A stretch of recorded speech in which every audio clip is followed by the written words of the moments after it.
अम्बाला शहर बीते दिनों आई बाढ़ के खौफनाक निशानों को भूलते हुए फिर से पटरी पर लौट रहा है। बाढ़ की वजह से अम्बाला को भारी नुकसान झेलना पड़ा, लेकिन अब वापस पटरी पर लौट रहे अम्बाला में एक बार फिर विकास का पहिया घूमना शुरू हो गया है। आज अम्बाला शहर के सेक्टर 10 में बनने वाली विभिन्न सड़कों, पार्कों व ग्रीन बेल्ट का शिलान्यास विधायक असीम गोयल ने किया। सेक्टर वासियों को आज विधायक असीम गोयल द्वारा लगभग 1 करोड़ की सौगात दी गई। इसी दौरान शिलान्यास कार्यक्रम पहुंचे विधायक असीम गोयल का सेक्टर वासियों ने जोरदार स्वागत किया। कार्यक्रम में पहुंचे विधायक असीम गोयल ने सेक्टर 10 में अलग अलग 4 सड़कों, 1 पार्क के जीर्णोद्धार के साथ साथ इलाके में ग्रीन बेल्ट के निर्माण का कार्य का शिलान्यास किया। इस दौरान विधायक असीम गोयल ने बताया कि सेक्टर वासियों की डिमांड को पूरा करते हुए लगभग 1 करोड़ रुपए के कार्यों का शिलान्यास किया गया है। विधायक ने कहा कि अम्बाला में विकास का पहिया इसी प्रकार घूमता रहेगा। बुजुर्गों, युवा साथियों, आज गांव खैरा में विकास का जो एक सड़क जो खैरा गांव से नक्कड़ गांव तक लगभग 3 किलोमीटर की सड़क है, बिल्कुल कंडम हुई पड़ी थी। बार बार ग्रामीण हमारे जो साथी हैं डिमांड दे रहे थे। आदरणीय मुख्यमंत्री जी के आशीर्वाद से लगभग 70 लाख रुपए की लागत से उस सड़क का जो आज शिलान्यास किया है और आने वाले थोड़े दिनों के अंदर उसका काम आरंभ हो जाएगा।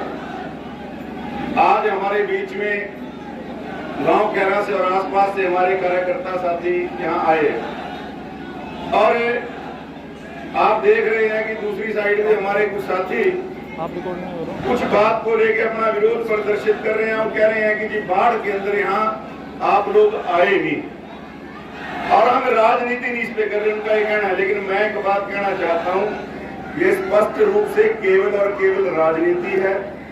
और जिनके ये चेले वो कहते हैं भी मैंने नफरत के बाजार में मोहब्बत की दुकान खोली है, तो ये मोहब्बत की दुकान के सेल्समैन अगर ऐसा काम करे हैं, ये आप देख लो मोहब्बत बांट रहे हैं, नफरत बांट रहे हैं, ये मेरा कहना नहीं है कि उनके आका को भी देखनी चाहिए और इनको भी सोचनी चाहिए।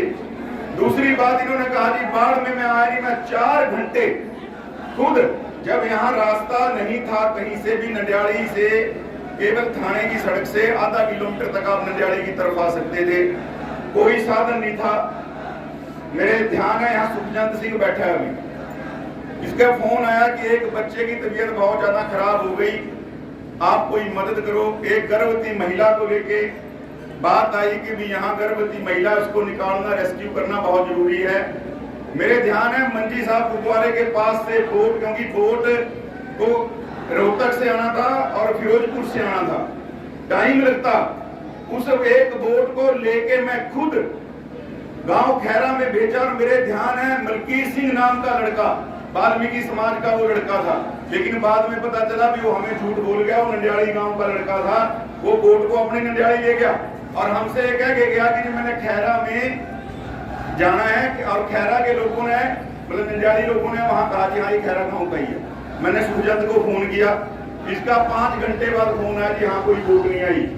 और बल्कि जिनका बच्चा था वो थोड़ा सा तंग भी हो गया, उन्होंने मुझे भला बुरा भी कहा, मैं समझ गया। मैं भी देखो ऐसा है जिसका बच्चा बीमार हो उसके मन के ऊपर जो बीतती है।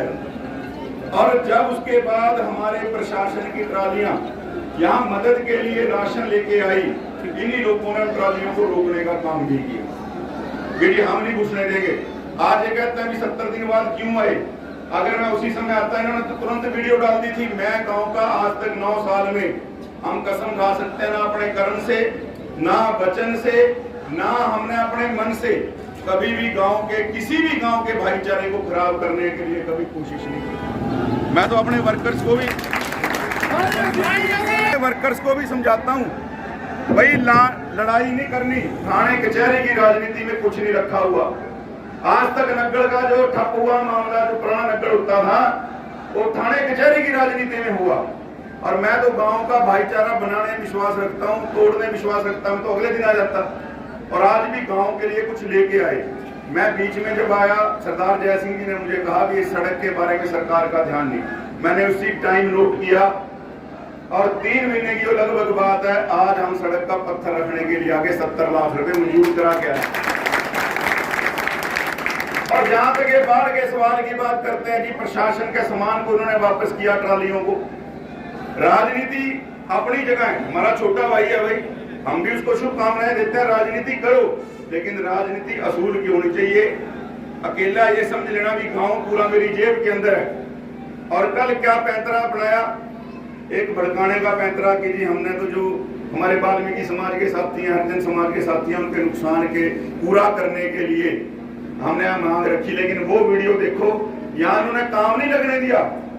जब बाढ़ के अंदर इरिगेशन के लोग काम करने आए, उनके सामान को फेंकने का काम किया।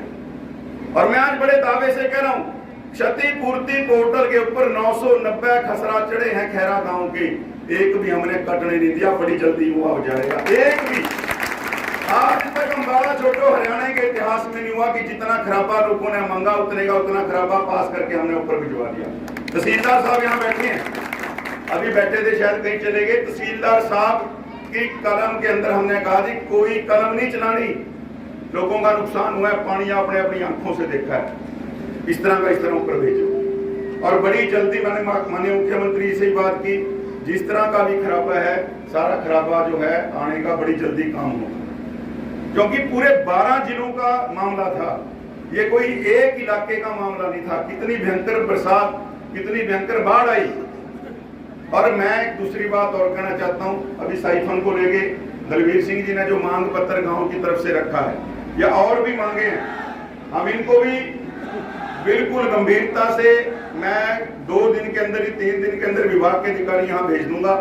आप कल 5 लोग मेरे पास आ जाएं 10:30 बजे, मैं कल विभाग के अधिकारियों से आपकी मीटिंग करा देता हूँ इस मसले पे, और बड़ी जल्दी इन सारे मामलों को सीएम साहब तक ले आऊंगा।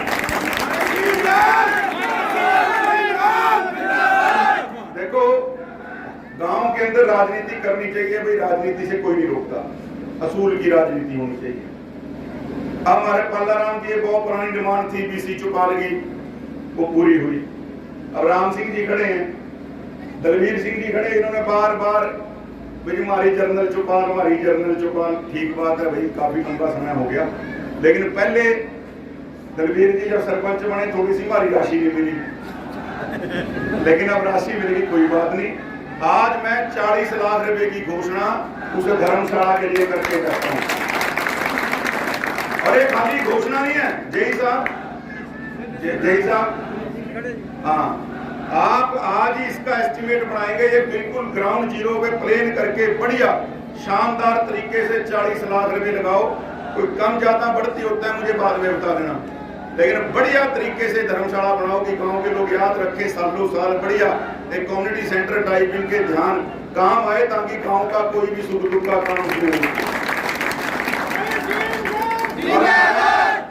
मैं बात कहना चाहता हूं भाई, ना देने की नीयत सरकार की कम है, ना काम करने की नीयत हमारी कम है। जिन लोगों ने राजनीति करनी है वो करते रहें, मैं किसी को ना राजनीति से रोकूंगा, भाई राजनीति करे, हर एक ने अपनी दुकानदारी चमकानी है, लेकिन हमें गांव की जो सेवा करनी, इलाके की जो सेवा करनी है वो कर लेने दो। आपका अगर समय आएगा, भगवान आपको समय देगा, तो आपके समय के लिए भी मैं आपको शुभकामनाएं देता हूँ। मैं तो इतनी बात कहते हुए भाई ये बात जरूर कहना चाहूंगा, खुद को जो तुमने इतना धुआंधार समझ रखा है, खुद को जो तुमने इतना धुआंधार समझ रखा है, मुझे क्या तुमने रेत की दीवार समझ रखा है? खुद को जो तुमने इतना धुआंधार समझ रखा है, मुझे क्या तुमने रेत की दीवार समझ रखा है? हम किरदार को पहनते हैं कपड़े की तरह, तुमने तो कपड़ों को ही किरदार समझ रखा है। हम तो देखो, मेरे लिए एमएलए बनना बड़ी बात नहीं, बड़ी बात आप लोगों का सेवक कहलाना है। और मुझे कौन जानता था जी, जब तक बिकाना था मुझे कोई जानता ना था, आप सब ने खरीद के मुझे अनमोल कर दिया।